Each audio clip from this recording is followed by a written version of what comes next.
Segmen tradisi kita TV9. Zaman dahulu, kuih ros kebiasaannya kerap diperoleh ketika musim perayaan Hari Raya Aidilfitri. Kuih ros mudah disediakan, tahan lama dan meskipun dengan modal yang kecil, banyak kepingan kuih ros boleh dihasilkan. Telur, tepung beras, santan, gula pasir, garam secukup rasa dan kapur antara bahan yang diperlukan untuk menghasilkan adunan kuih ros. Proses bermula dengan memasukkan telur ke dalam mesin pengadun dan pukul sehingga kembang. Kemudian, masukkan gula serta kapur yang sudah dilarutkan dalam air. Ini antara petua kuih ros rangup. Berikutnya, masukkan santan dan garam untuk menaikkan rasa lemak. Selepas itu, baharu masukkan tepung sedikit demi sedikit.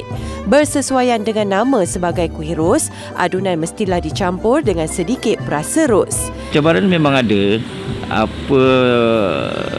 Semua penghasilan yang kita buat biasanya memang ada cabaran.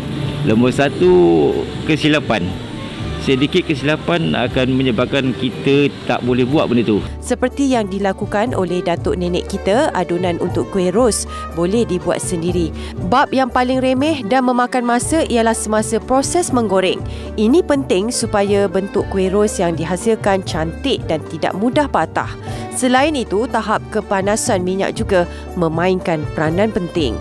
Minyak pun kita kena ada satu dia punya pedoman untuk kita ambil dia punya kepanasan dia. Dekat situ pun kita macam saya suka main dia punya api dia. Kalau saya tengok terlampau minyak terlampau panas, saya akan kecilkan sikit api dia. Kalau dia terkurang, dia macam lambat masak, saya akan besarkan sikit api dia.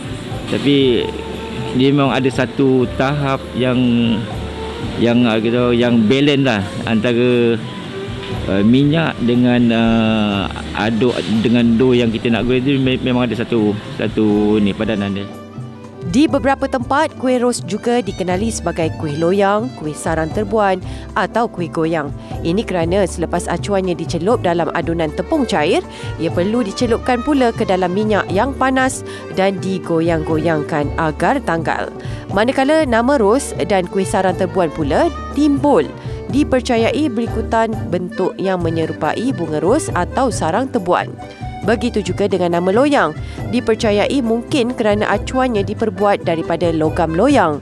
Kuih ini asalnya berwarna keemasan dan sesuai dengan peredaran zaman, pelbagai warna dan perisa digunakan. Dan mungkin kerana itu, ia turut menjadi antara bahan jualan harian seperti yang dilakukan oleh Ramli Hussein. Segmen tradisi kita, TV9.